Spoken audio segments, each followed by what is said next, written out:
Tanzania's opposition claims that security forces are secretly dumping the bodies of hundreds killed during the election unrest.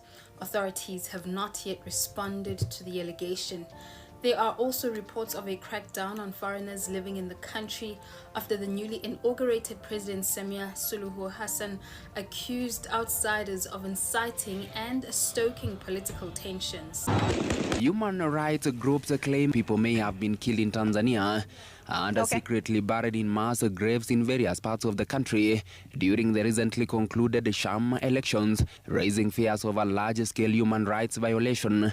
In a very bizarre situation, they even disappear dead bodies. So they disappear live people, and then they proceed also to disappear dead bodies because they think that they are going to hide the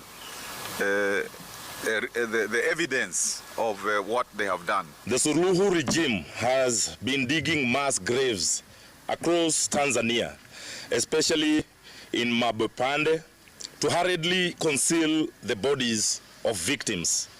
A worker involved in burying unclaimed bodies says he has never seen so many corpses all his life. The activist calling on regional and international bodies to take action on the Tanzania issue that appears to be coming to light with the lifting of the internet and communications blackout implemented during the elections period that acted as cover-up for Tanzania's government to conduct itself without accountability. Not only have there been massive human rights violations, but also there is a massive cover-up that is happening at the moment. We call upon the governments of Kenya, the African Union, SADC, the East African Cooperation, and the United Nations to act decisively and protect Tanzanians, Kenyans in Tanzania, and other foreign nationals. We must all call attention to what is happening in Tanzania.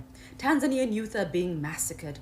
They are being massacred by an imposter president, a pretend president. Her name is Samia Suluhu Hassan. She says that she won the October 29th elections with 97.7% of the vote. Yet, she was sworn in a private ceremony on a military barracks. This woman is responsible for the systematic erasure of an entire generation of Tanzanian youth. This page is documenting all her crimes. Go and follow them on all social media platforms. Call on all international instruments of justice, human rights activists everywhere. All of us have to shed a light on what's happening in Tanzania. We cannot look away. We have to bear witness and we have to call it out. We have to speak up in one voice. Now, of course, the United Arab Emirates is somewhere at the scene of this crime. Among a list of other grievances, the people of Tanzania were against a deal, a contract that was signed between the government of Tanzania and a Dubai-based logistics firm called DP World. DP World is currently in control of the port of Dar es Salaam, a very strategic port found on the East African coast. The port of Dar es Salaam is the gateway to East Africa, is the front door to Tanzania. Now, this port is currently under the control and management and of operations by DP World, a UAE firm. The same Emiratis who are currently funding genocide in Sudan, a few doors away from Tanzania. This is what is happening. The people of Tanzania were calling it out, and the dissenters to this plan, to this project, most of whom were political opponents of Samia, were arbitrarily arrested, detained, tortured, and disappeared. This is what's happening in Tanzania. There is no freedom of speech. There are no, any kinds of freedom do not exist. And this is what the people are calling out and speaking up against. And they are being killed for it. The youth are being killed for it because they were brave enough to call it out. Tanzanian media is complicit in these crimes. It is pro-government and it is not telling the true facts on the ground. It is not reporting on the lives of the Tanzanian people and what they're really going through right now. So we must all come in. We must all shed light on this issue. Please, it is very, very important. Our struggles are all connected. We must stand with the people of Tanzania, the youth of Tanzania. Stop the butcher of Tanzania. Stop Samia Suluhu Hassan. Samia must go. Right. Welcome back again. Mainstream media is not likely to tell you the truth because, let me ask you a question. How many people do you know they have been killed in Tanzania? Everybody has got their own numbers. Someone will say 700 people, others will say over 200 people, others will say over 1,000 people, others are saying over 3,000 people, others are saying over 5,000 people, and people have got their different figures on how many people have been massacred in Tanzania. Now, mainstream medias will only allow you to listen what they have been given, okay? But now, concerning what is happening in Tanzania, it is not about following the mainstream media. It is about following the private medias or the private sectors that are trying to pull out the videos and throw in different social media platforms, But because if you try to focus on the mainstream medias and try to get the numbers from the mainstream media, I've realized we're going to be lied, because the government will always want to not to let me say, unfold itself that much. Now, there is something that is happening in Tanzania and many people don't know, and people have to know. Number one, whether you like it or not, in Tanzania today, the people allegedly been killed are 23,000 people and even more. I'm told the police officers in Tanzania and the security forces in Tanzania, they were spraying bullets in the houses of people who they asked them to come out of the houses and they didn't come or they could not come. They were walking around villages.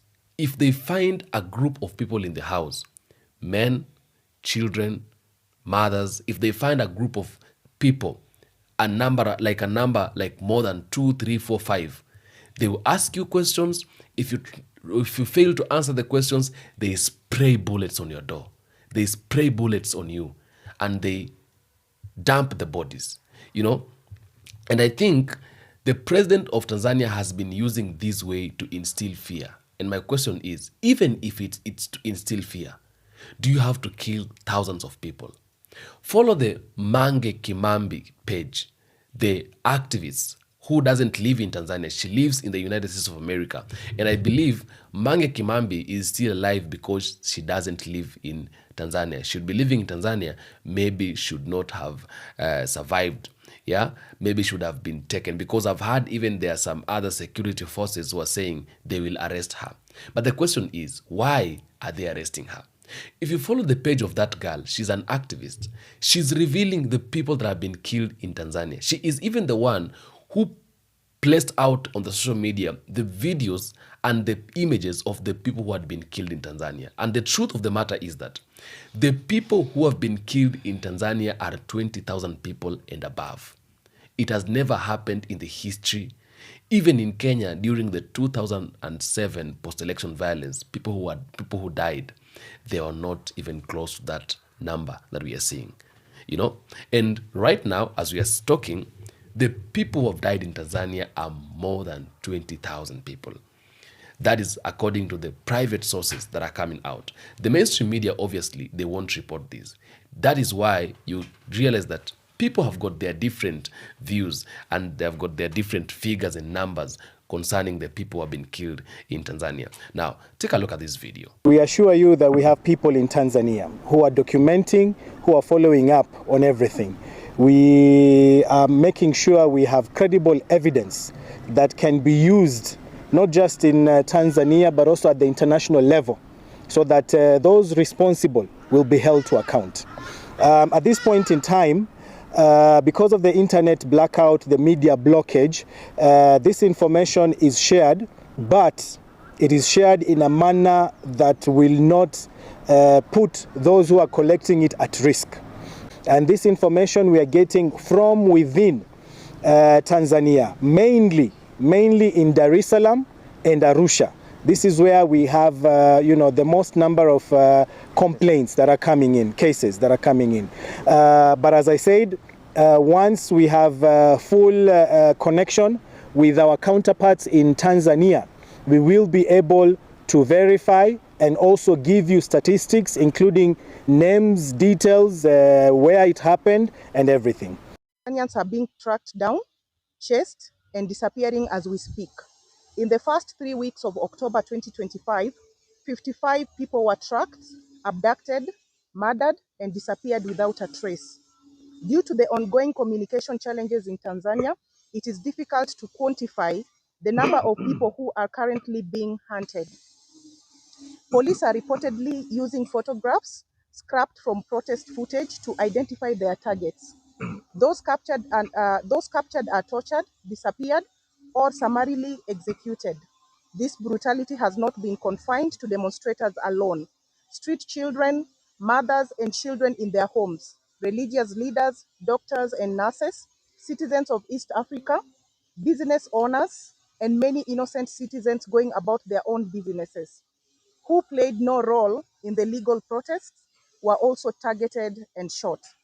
Police stormed a local cafe days after the sham elections, where they ordered a group of approximately 10 youth sitting at the tables to lie on the floor, after which they proceeded to murder them all. This underscores the indiscriminate and punitive nature of this crackdown. The regime's doctorship politics, where medical institutions and public health systems have been turned into instruments of control. Across the continent, we see a dangerous trend where women leaders are used to sanitize patriarchy, giving cover to repression. We reject that. Feminist leadership must be accountable, intersectional, and rooted in justice, not militarism. Our struggle for equality cannot be hijacked to legitimatize authoritarian rule. Today, we stand in solidarity with Tanzanian women, families, street children, activists, and all citizens resisting the criminalization of feminist power. Our struggle is not to occupy the seat of patriarchy, but to dismantle it. We demand a continent where women's leadership means safety, autonomy, and liberation, not mass graves and censorship. We extend our heartfelt condolences, strength, and prayers to all Tanzanians whose loved ones, friends, family members, colleagues, and fellow citizens have been brutally murdered. We shall always honor you, remember you, and stand with you in the pursuit of justice and accountability. Nyinyi ni mashujaa.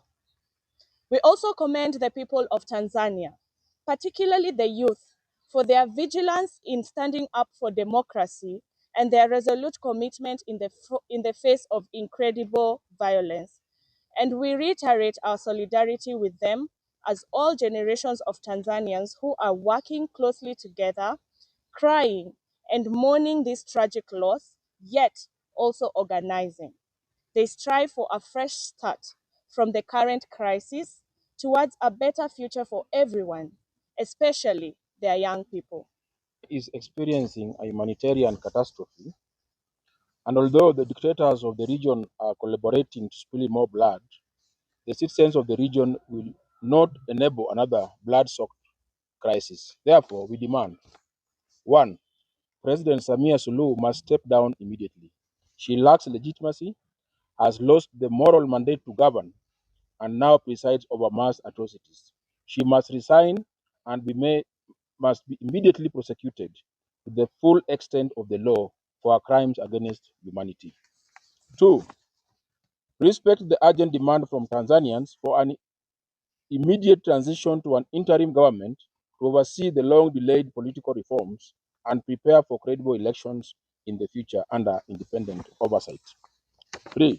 The Tanzanian authorities immediately stop witch hunting civilians and members of civil society to prevent any further loss of life as required by national and international laws, as well as the shared values enshrined in the African Union standards and norms.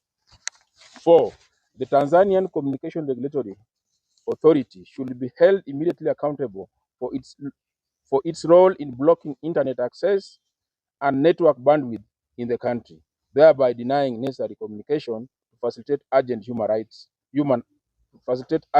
assistance for the many victims of the ongoing violence, and take immediate action to restore full capacity. Kusema kwamba inamaanisha hata Watanzania wale wengine wako nje ya Tanzania, wale walikuwa wanasema kwamba uchaguzi ukuwa wa haki, hata wao wakishikwa wanaweza kupelekwa mahakamani. Kwa hivyo ni kutisha watu, kuwaambia kwamba nyamazeni, haitakikani mzungumze habari ya uchaguzi tena. And just, for us, what is also very critical is, for the first time, it is not usual for the African Union to say that an election of an African country does not meet standards. So that alone should tell Suluhu and the Tanzanian CCM and the Tanzanian government that even their peers have decided that kind of election and that kind of killings and so on, is not accepted. And we hope this is the beginning of elections without choice, will not happen, on the continent. I think this is a message which is coming out. Wherever we're gonna die, I don't care. We need our country. We need our country. We need our freedom. We need our freedom in my country. Why are you killing us? We tired of that shit. What the fuck? We tired of that shit. We tired of that shit. As we have been saying for a few days now, we have been collecting evidence of the atrocities and the massacre that has happened in Tanzania. And despite the media blackout, human beings always find a way. And right now we are seeing the videos, the footage that is coming from Tanzania. And in very simple terms, it is a bloodbath. It is a massacre. And we cannot allow ourselves as Africans to accept such a thing happening in any country in Africa.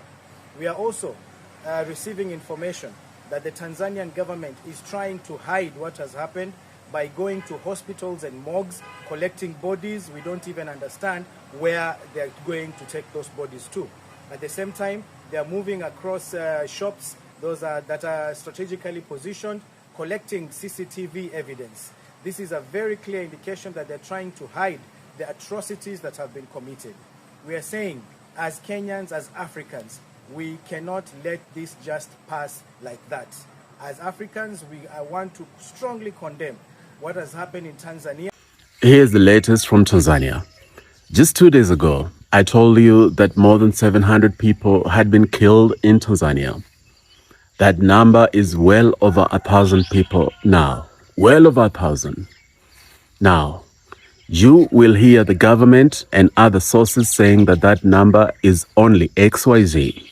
Every time you hear that, tell them that one life lost to extrajudicial killing is one life too many. But that number is well over 1,000. There is already evidence that is circulating all over. Nobody should say that it is AI generated. There are people who are already clear that they have lost their loved ones. That number of those who have been slaughtered in Tanzania is well over 1,000. Over a period of 5 days. Yes, 5 days. Who are committing these killings? There are 3 possible perpetrators. The Tanzanian police, the Tanzanian army, and foreign mercenaries. It is possible that those 3 are involved in these atrocities to varying degrees. The reason dictators, murderous dictators, like using mercenaries is because then there's minimal accountability, extremely minimal accountability. What next? What next? We are demanding for the South African Development Community, SADC, of which Tanzania is a member of, to convene an extraordinary assembly immediately with the sole agenda of commissioning peacekeeping troops into Tanzania, because the government of Tanzania is at war with the people of Tanzania. And when there's a war, peacekeeping forces serve as a deterrent. So we are demanding for SADC to immediately convene an extraordinary assembly. We are specifically calling for the president of Botswana, Duma Boko, and the president of Namibia, Netumbo Nandi Ndaitwah, to call for this extraordinary assembly. Why those two? Because they have shown that at least they have their people in mind. And they must realize that they now have a moral responsibility to ensure that that extraordinary assembly is held. If you're wondering why I'm not even talking of the East African community that Tanzania is also a member of, and geographically Tanzania is in East Africa, is because more than 90% of the presidents in East Africa are actually the teachers of Samia Suluhu Hassan, only that the student has become even more murderous than her teachers. We are also calling for the following presidents to issue an explicit presidential condemnation of this matter. We are calling for the three presidents in the Sahel, that is Ibrahim Traoré of Burkina Faso, Abdurrahman Chani of Niger, and Assimi Goïta of Mali. We are calling on those three presidents to explicitly issue a condemnation of what is going on in Tanzania. They do not have the luxury of only focusing on the Sahel region. So we are calling on the Alliance of Sahel States, the body that has brought these three together, to also issue an official condemnation of what is going on in Tanzania. And finally, we are calling on the United Nations to immediately send a fact-finding mission into Tanzania, to immediately begin mobilizing for a peacekeeping force. You may tell me that that is laughable. Why should they do that? And if that is your position, you need to understand one thing. The reason the Rwandan genocide even became a genocide and took away the lives of hundreds of thousands of people was because the UN was waiting for it to become serious enough. They were arguing about the semantics of what constitutes a genocide. So, I'm not saying that a genocide is happening in Tanzania, but I am saying that it is better to handle this issue now than wait for things to escalate, either now or even years from now. Right, welcome back again. Maybe you're asking yourself, where are the 23,000 people who have allegedly been killed? Now, this is what the government of Tanzania is doing. After the people have been killed, or after the bodies of the people are collected, because when they kill the people, they don't collect the bodies immediately because there is no way they can do that. So they would leave the bodies around. The bodies are later collected and taken to the morgues that are around. Okay? After being taken to the morgues that are around, the police officers, again, they come with the police cars and the police vans and lorries. They pick the bodies from the hospitals. Yeah, like reducing the number of the bodies from the hospitals, and they are burying these bodies to a mass grave. That is what is happening in Tanzania. What is happening in Tanzania is not something that anybody would wish to know, would wish to see. It is bad. It's dangerous. It is very frustrating. And right now, what is happening is likely to be something that is going to make the president of Tanzania taken to Hague, you know, because the ICC have been looking for the evidence, trying to gather enough evidence for them to be able to take the woman to court. It's been difficult because we don't know what they're looking for, because right now, as we're talking, the evidence is enough of what is happening right now. There are too many people who have been taken, their lives have been taken. The mainstream media can't just report what is happening, but what is happening is very, very, very bad. You see, so there are families which are not going to find the bodies of their loved ones because the government is trying to hide. You know, the government is trying to secure themselves. They're trying to be safe, you know, by trying to reduce the bodies which are at the morgue. So the question now remains, when all this finally goes to an end or comes to an end, there are people who will be looking or trying to search for their loved ones, but they will end up not getting their loved ones. They would end up not getting hold of their loved ones because of the mass graves that have been have been digged in different parts of Tanzania, and the bodies have been buried in mass graves. You know, so the number of people who have been killed in Tanzania is too much, and it is not stopped from there. It is still going on.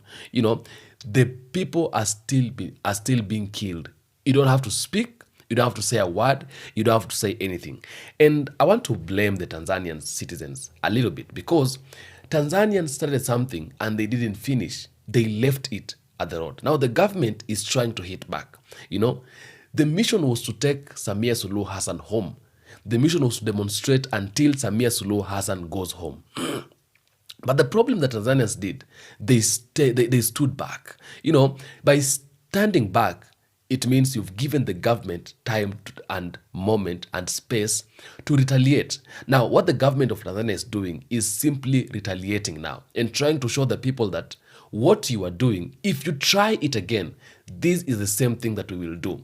Right now in Tanzania, you don't have to speak, you don't have to say a word, because if you say a single word or if you speak anything, you are taken down.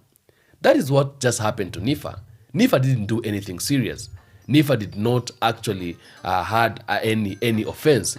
He didn't do anything serious. Now, that is what has just happened. And actually, it's going to be a very, very, very, very big problem, And it is trying to show us that Tanzanians do not have rights to speak. Tanzanians can't actually say a word. They can't say anything, because if they speak, the government will destroy them. If they try to say a word, the government will come for them. It is just and simply instilling fear to the people of Tanzania, to the citizens of Tanzania, and making them to stay quiet and stay silent. Because if they ever say a word, that is what exactly will happen to them. 23,000 is a lot of people. That is a very big number of people. And no any government would ever try that. It's a big number of people. Too many people. Too much people. And now the problem that is there right now is them trying to see what they can be able to do and how all these things can be able to be stopped. Now we are urging everybody to not allow things like this to continue in Tanzania. Even the ICC needs to come in. This is the evidence enough for them to take this woman down, or take her to court, to go there and charge her with treason, the same way she's charging other people with treason in Africa, like in her country. In her country, she has been able to charge a lot of people with treason, even with the mistakes that does not amount to treason. Now, it is a time to be taken to court. ICC has enough evidence. If all these things can be able to come out, and people trying to show out and putting it out how many people have been killed in Tanzania, like 20,000 people and above, that's a big number, and this needs to be taken seriously. It needs to be taken seriously. That is a lot of people. Those are too many people. And burying them in the mass graves, it is something that should be stood up for, and they should say no to it. Not something that we should be taking it lightly. That is very, very, very frustrating. It's very bad. Now, we need to find out and find a way to stop all this. All the human rights organizations should come out and find a way of giving justice to all these people and stopping the government from doing what it's doing, because this one is really, really getting out of hand.